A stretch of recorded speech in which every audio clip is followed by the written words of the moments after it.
Hello and welcome to this week's show where we are in 1980 and it's the second installment of the Superman franchise, Superman 2, filmed predominantly here in the United Kingdom with obviously some location work, Niagara and Canada I believe as well. So we're going to take a look at the action. A fascinating film this, because it always struck me as, you know, I saw the first movie as a kid and I thought it couldn't possibly get any better. And as Richard Lester, the director who subsequently took over for, partly took over for Superman 2, he said there was no point doing a similar sort of exercise the way they did in the first movie, because in the first movie the tagline was "You'll believe a man can fly," and they convinced me. They convinced millions of people the world over that a man could fly, and we'd never seen anything like it before in our entire lives, and it was spectacular. And when we found out, and when I found out, that it was done with wires and cranes, and it was done with proportion, you know, you find in certain cases smaller doubles. I'm going to do something during the course of the week, incidentally, just a brief thing, but I will pick up on something that is connected with Superman and Raiders of the Lost Ark from the previous week. So I will pick up on that. A performer that I haven't mentioned here, but I'm going to do it as a separate little thing, no pun intended. But it's important as far as that is concerned to take a look at you know, all aspects of it. So the second movie comes along, and then you turn the whole thing on its head. You know, instead of Superman being the character, the person, the individual who saves the day, he now has to save the day because three individuals who have come from his planet are now on Earth. You know, so it's a wonderful, wonderful excuse to up the ante, which is evidently what they did. And I must admit, I was all for this movie. I love the first three pictures. I think they're terrific, and this is maybe my favourite out of the lot. But it's huge fun, and there's great huge chunks of action thrown in left, right and centre. Vic Armstrong, ALF Joint and Paul Weston are all the coordinators on this. They all take parts and roles, and you know, they're all working with a phenomenal team, some of which I have not been able to identify, as will become evident when you see what's going on. There's so much going on, but I think under the circumstances I've done reasonably well. If anybody else wants to help me out with some of the bits and pieces, then by all means throw your two penneth into the comments below, and we'll check it out. But in the meantime, here it comes. So here we go, 1980, and the second Superman adventure. And we will start at the Eiffel Tower. There are a couple of points here. Stunt team involving Mark Boyle there, who is the leader of the assault force. He is with Terry Walsh, who's just around the corner. We're going to have a little look at him in a moment. But it's simpler to do it, obviously, with a stuntman if there's action involved. There's Terry, who's sorting out the plastic explosives on the lift system. And Rocky Taylor is packed in behind sandbags over there.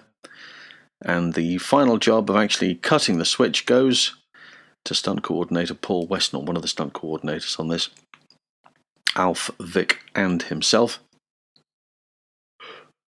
He takes a bit more of an active role on the moon. Here he is, look, coming along, and is what? Confronted by Ursa. A lot of people wondering, why has he got a beard at this? Why in this movie? Well, that will become evident a little later on. And then, boing, and flops over.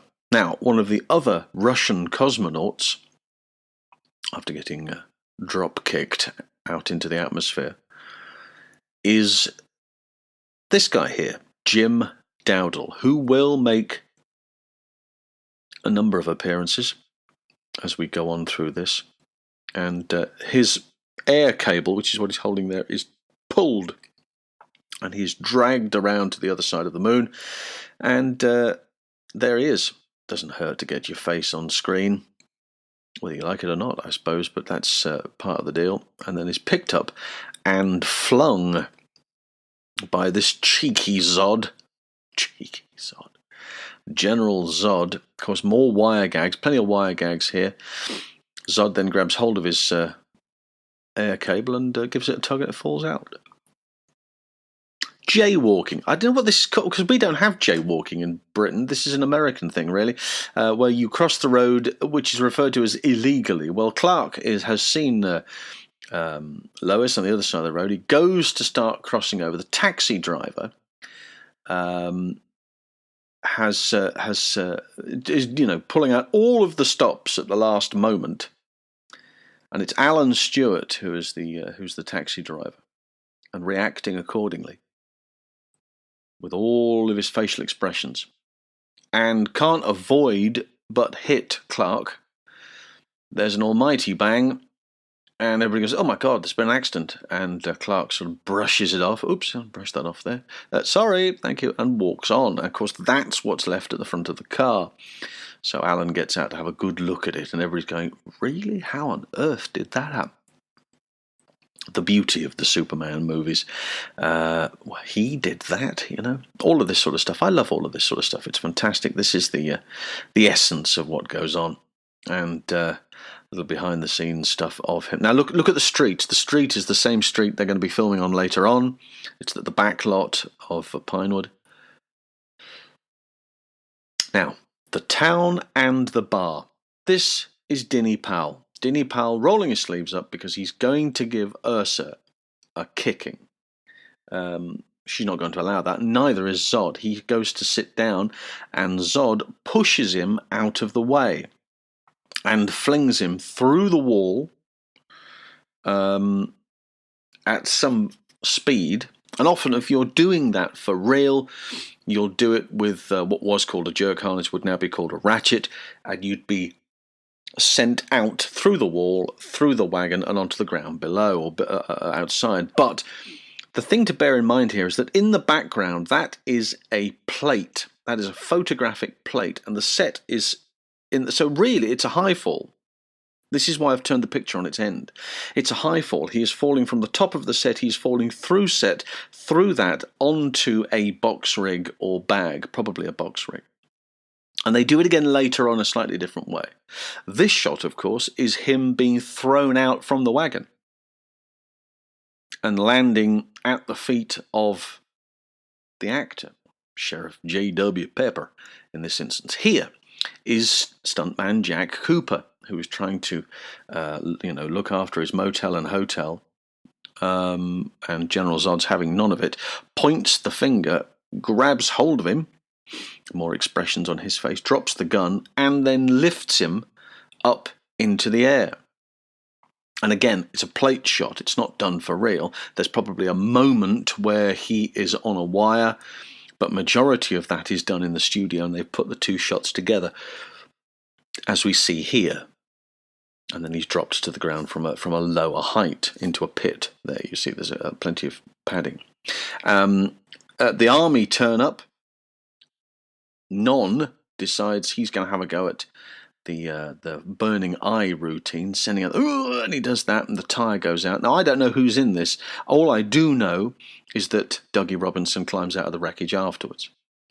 And then Jim pops up once again, because the rocket is fired from the top. Non catches it, breaks it in half, and there is Jim with a bazooka in his hand going, "Really? How on earth?" The White House is the major sequence, and of course there's everybody here. Dowdle, Alon, Horrigan and Powell all playing. Got a bazooka inside the White House, and they're firing. There's ALF Joint, who's our stunt coordinator, one of them. Through the roof again. Could be Terry Forrestal there, I'm not quite sure. There's still a number of faces that I can't place here. But the artillery is being fired left, right and centre. Jim Dowdle again turns up. Interesting moment this. So Jim is then thrown by Sarah Douglas and lands on top of Bill Weston, right? Greg and Billy gives him the all clue. He fires. I just annoyed him. It didn't injure him, just made him angry. He's now knocking stuff over left, right and centre. Right, give me that. And he takes hold of it and snaps it in two. Boom. And then Roy Alon comes rushing out and again is flipped over the shoulder and lands this time on Billy Horrigan. But it's the edit is the same flip. There's Jim, boom, and there is Roy. And yet it's this with a hat, without a hat, and they've used the same individual in the edit. Jim and Roy. Greg fires the bazooka up there, and down comes the chandelier, and oh dear. Through the window comes Dougie Robinson. Dougie is thrown in through. Better shot of it elsewhere. Here, this is the making of behind-the-scenes stuff in slow-mo. Flying across the floor. That's what you get when you're a judo expert. Beautifully rolling about over the place. Sensational. None, of course, has to throw individuals. This is stuntman Stuart Fell. Good name for a stuntman, Stuart Fell. And this is how they did it. Onto a trampette, he bounces up and then is thrown over, in this instance, by ALF Joint. And here is the actual take. Up, that's the shot they're going to have, because he's going to pick him up and fling him. Now, similar instance with Nick Hobbs, who's playing one of the Secret Service agents. Over and through the wall. There's a seesaw. They've created a seesaw here. He has to have the impression of being able to grab him by the scruff of his neck and lift him into the air. How do they do that? Well, they get somebody to stand on the end of it, way, and lift him up like that. Vic in the background supervising. And what will happen is that he will be thrown over the shoulder for the take. Similar exercise. Down onto a trampette, up and through the wall. But of course, the actor has to give the impression of physically throwing him. So there will be a shot where, this is the shot here, where he will get hold of him and fling him over his shoulder onto the ground below, onto mats, and they edit the two together. Up, bounce over, and then they edit that shot in. So it's all worked out very cleverly. You're doing it in camera, and there's Alf praying that she's not going to hurt him. Don't hurt me, love. Now, she kicks him. Watch the kick. Kick is definitely this side of his head. No contact made. But she turns a foot round, and then Alf reacts by moving his body slightly to the right, as though he's been kicked on that left cheek. So, again, worked out. He's said to her, do this. There's Val Mazzetti in the background. Val will crop up later on in the Niagara Falls sequence that we're about to look at now. Now, Lois has to jump into the water. That's a lot of water. She's not going to. They are down there. Look, Paul Weston and Sue Crossland, who's going to double her. She's going to jump from there into mats. But the actual physical jumping into the water, it's not going to be done there. No. Far too dangerous. They're going to go back to the tank at Pinewood, and they're going to put motors in there. They're going to churn the water up. They've got tip tanks. And then she's going to get cued to jump into the water and be carried along with its current. Now, easier said than done, but you take all of those precautions. Paul's very an excellent stunt coordinator, knows exactly what the deal is. There's the tip tanks. He's then, so that what she'll jump over, and then he'll say to her, go, and he'll give her the cue, and here it is. Go, go, go, and off she goes. Bang, into the water, and then you see the shot from the film. So that's the camera angle that they've got there, which is above of Lois jumping into the water. It's actually Sue, hits the water, and then she will hit the water. That water there is at the tank at Pinewood. They know exactly where she's going to go. There will be divers in the water at the far end to make sure she's okay, and she just acts her way along until she gets to the far end. Now, we mentioned, of course, Val Mazzetti from earlier on. Well, Val was one of the flying doubles at Niagara Falls on location. This is him on a wire. He'll have a dummy in his hand on this instance because it's supposed to be rescuing a child, if you remember. So they're not going to do that, but they have him on a wire on a crane, and he's lifted up out of Niagara Falls, and then Christopher Reeve does the rest where he physically lands with the child. So, and here is a shot of Val in costume on location. Metropolis at night is without question one of the biggest scenes in the picture. As many stunt performers as you can find, occasions where all hell breaks loose. Spires falling off buildings here, antenna. Now, Roy Street, Billy Dean, and people have been trying to tell me that that's Wendy Leach, and it just looks so much more like Dorothy Ford. So I'm going to say it's Dorothy Ford until I'm told otherwise. Thank you. But there are a number of stunt performers here, and of course a lot of explosions, and of course this is one set. This is one back set here on the back lot, which they've created this street, and they have to redress and then shoot again. Here's the tanker scene. The driver of the tanker is stuntman Dave Brandon, who then realizes, holy God, and dives out. And there's people standing on the side there thinking, what's going to go on here? Superman, of course, swoops down, grabs hold of said mirror, realizes what's going on. I know, I'll deflect it. Boom. Have that, Zod. And singes all of the... Why does the poster... It's very strange. Behind the scenes footage here of that street. Now, that street disappears away into nothing behind you. Roy Street, Gareth Milne, Arthur Howell, Peter Diamond, Colin Skeeping are amongst a number of stunt performers who are brought out into the street. There's Sid Childs in behind, who makes a couple of appearances during the course of this. Over to the far left, Clive Curtis, who again plays another part here. But as many people as physically possible. Now, the fight underground. We need to take care of this. And this is all happening underground, okay? And then there's loads of people stepping up. There's Roy Street, there's Chris Webb, and they're all standing around. On the left-hand side of the hole here, you'll see Sadie Eden, who appears a little later on. So they have to react, go out, stand here and go, and then they're told to move about and react accordingly. Here, being knocked about, there's Eddie Eden. Not Eddie Eden. Eddie Stacey. A lot of Eddies knocking about. Eddie Stacey there. Gareth Milne to his left or our left. Frank Mayer turns up as well. All these, and now this is a key point.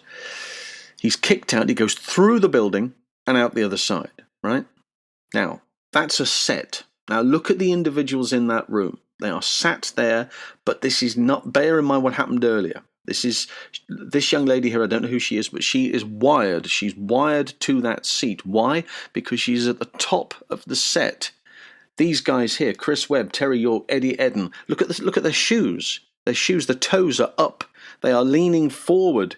I don't know who this guy is. But he is at the bottom of the set. And realistically, when you look at the gag again, you should be looking at it in a different perspective. I'm going to turn the photo around in just a moment so you will see. But this is Paul doing a fall from the top of the set to the bottom of the set, and that is how it should look on the set that day. And these individuals are propped in position, locked in position with cables. Make sure they don't go anywhere. They are holding on. It's fascinating and all done in camera. Brilliant, absolutely brilliant. More onlookers, Frank Henson here and Sid Child, who are used on the side there. And to the other side, a gentleman called, I don't know who the lady is, but that's Tex Fuller. Tex Fuller is a stuntman who many years ago used to double Norman Wisdom in some of those early comedies of his, because he was small of stature. There's Sid, who's been knocked over again by some falling debris. Now, very famous sequence here. Whenever somebody mentions Superman 2, they always show this scene. Ursa throwing...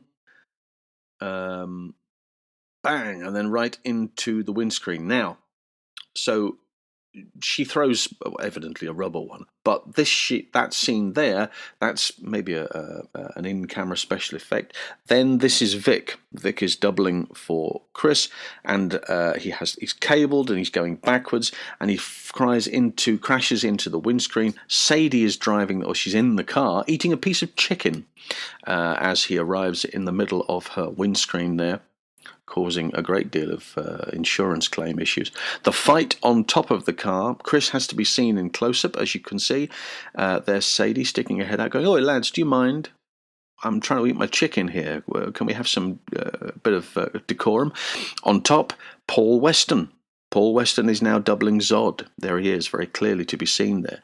And Christopher Reeve will be doubled by Vic for the fall off the roof, that one there, into the side of the Marlboro wagon. And again, Paul will double him as he falls out of that. And then the spin round, and then becomes a dummy, very clearly. and is flung into the soft drink. Coke is it, so they said, before the rites of sugar diabetes. Anyway, so the bus sequence is also very interesting because there's a number of people on the bus. There's Colin Skeeping, but particularly it's a foreground miniature. Watch this, and it's very, very interesting. Alan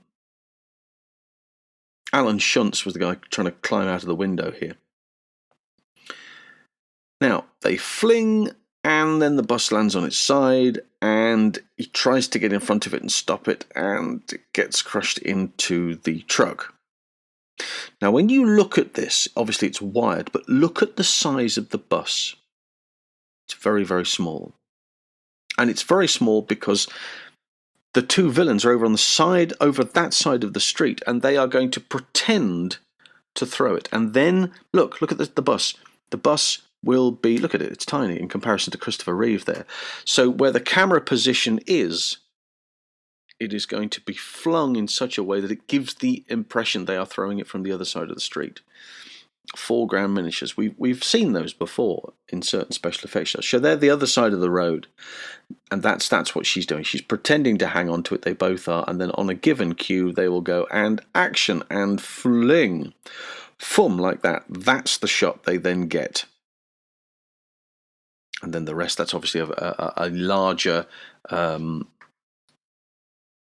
A larger model which is put in place that Christopher Reeve can react to. So the bus has crashed. There's groups of people around. Terry Richards is in there as well. Steve Emerson. Here, Graham Crowther is the sailor at the back. Mike Dillon in front. Bronco McLaughlin over to the right-hand side, which I believe is Roberta Gibbs with him. But again, I've had no verification on that. Frank Mayer, again, who was stunt coordinator on The Prisoner, if you're a fan of those TV shows, and Danger Man, Gareth Milne and him. And over the far side, Colin Skeeping, Roy Alon, Georgie Leach is in there as well. So, right, come on, let's go get them. That's the plan. Now, the three of them have then stood in the street. I thought, I know what I'm going to do here. There's just so many people in this shot that I couldn't name all of them, but you can have a look and pause and you'll be able to see who's who. They've decided to blow. They are blowing and causing the wind, causing the breeze, which then causes the havoc throughout the rest of the sequence, particularly for individuals who are buying fast food. Sid Child and Terry Walsh, for instance, come out of the shop, and then next thing you know, all their food is cold. Two of them coming out. On the phone there is Peter Brace, who's trying desperately to make some sort of phone call and not having much luck. He then gets blown all the way up the street. Everything is being blown up the street, left, right and centre. Again, the same set, just filmed from a different angle, decorated differently. Roy Alon and Clive Curtis holding on to each other around the phone boxes there and the poles. There's Tex. Here he is here. He has hair here. And then the next shot, the wind blows and his hair's gone. And the young lady's lost her hair as well. On the telephone, another phone call here. Fred Haggerty, who's in a phone box, and the phone box falls over, and he's continuing to make that phone call because that's what you do. You know, you've spent all that time waiting. You want to hang on to it. You want to make the best of it. Eddie Stacey back rolling through shot. Jazza Jays, who is the man who's telling us the end of the world is nigh. We know this, Jazz. And he's announcing it to the unsuspecting world. All these special effects shots going on, miniatures. Here, roller skating down the middle of the set is Roy Scammell.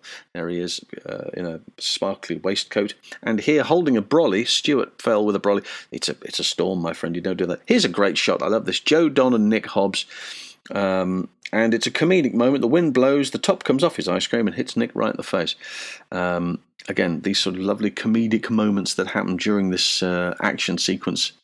That's what I like about these type of movies. They're great fun. And yeah, okay, miniatures, right? But at the time, this was extraordinary. This is how they did it. Huge fans put at one end of the street. Because bear in mind, there is only one end of the street, okay? The rest tapers away to nothing at all. And then the flag is waved and action, and then all hell breaks loose. And they start, look, the papers are coming across, the fans are turned on, they are throwing papers in the way of the fan, so it will throw them out. The car is rolled in position, bang, then the special effects set off that explosion. It's absolutely marvellous. It's any wonder that these movies were such a big success. Nowadays, all of this would be done in CG, it would be green screen, you name it, they would do it, but they're doing all of this on one long continuous set. Redress the set, go again, put the fire out. Of course, these days that fire would be fed with gas, so they could turn it up and turn it down and turn it off and then turn it back on again. But I think it's absolutely brilliant what they're doing here, and it is lots of people doing exactly the same thing in movies from that. They learn from this, they watch what goes on, and they want to take part in all of this action. The water going everywhere, the paper going everywhere, there's the guys hanging on for grim death, the firemen going everywhere, the hose, great comedic moment with the hose, and here they are throwing papers at that fan to try and get some more practical paper out into the scene, into the street. Look, it looks like absolute carnage, but it's so well organised. It's brilliant. It really is such a great thrill to watch it. Well, here's the scene of Fred in his phone booth. Oh, there he goes. Boomp. So he'd have had pads on there as well, just to try and soften the blow. And then he's still on the phone now. Look. Phone box is gone, and the water's going everywhere. There's people flying past him left, right, and centre. It's just a dream, absolute dream, isn't it? Right, everybody okay? They're all going around each other. You okay? Yeah, I'm fine. All good for you? Yeah, super. All right. The villains continue to blow havoc throughout the scene, throughout the street, and Stuart with his brolly again. And again, couple that with, at the time, state of the art, couple that with the miniatures and all of this work going in. And in the means of all of this, Superman then manages to climb out of the top of the of this bus. He's managed to get through it and realizes, I can't do anything. I just can't do anything because these guys are from the same planet as me. And he decides to lead them off, get them away from here. They're going to follow him, whatever the situation is, so they're quite happy to do that. To the Fortress of Solitude, which I believe is what it's referred to. And again, it's the set, and it is Paul Weston doubling for effectively anybody with a beard, I would imagine, in here, thrown across the set, bang against the wall, and obviously they're being helped down. Because he was safe inside and they were not safe outside. Bang, and down they go. So, as I said, if Paul has a beard, then Paul doubles everybody with a beard. Here, doubling Zod, sliding down to his doom beneath the Fortress of Solitude. That long... They'd have done it again in a number of ways, but a couple of cameras filming it. And then on the strength of that, there's probably no need for another double, so Paul will then double non trying to fly and not being able to fly and falling through that as well. But hats off to everybody involved. It's a spectacular film. It stands the test of time. And if you haven't seen it for a while, I urge you to do so. So, there you go. That's Superman 2 from 1980. I hope you enjoyed it. And the resources are always there if you look far enough. I'm in a position where I'm lucky enough to be able to speak to certain individuals who were there at the time, so they've helped me out. But it's not an easy job to do. There are, a number of faces on there. You go, just don't know who that is. Then you offer it about, and they don't know who it is either. But that's the risk you take. So you do the very best you can. But I hope you enjoyed that and made you maybe appreciate the movie a bit more. As I said there, if it gets to the stage where you haven't seen it for a while and you want to go and look at it again and see how it works without my commentary going over the top of it, then do that by all means. Maybe gives you a better idea of how those gags were done. And again, done for real, done in camera. There's only one or two instances during that are put on afterwards, you know, that have been put on in post. The manhole cover, for instance, that's flung at Christopher, at Superman. She flings it, and then when it hits him, it's not real. It looks like it's been put on afterwards. But you know, just a couple of instances. The rest, very, very much done for real. So that was great to do. So I hope you enjoyed that. Next week we are going to be looking. We're going to tick the box mark Terry Leonard again because well, he's just done so much, and it would be wrong not to do it. But we have another one of my favourites of his. This time it is Romancing the Stone with Michael Douglas and Kathleen Turner, and a little tiny bit of Danny DeVito. So catch us next week for that. Don't forget to subscribe to the channel to make sure you get everything up to date as soon as you possibly can, and go for all the other social medias as well. There's Twitter and Facebook and the other one, Instagram. Oh God, so much choice these days.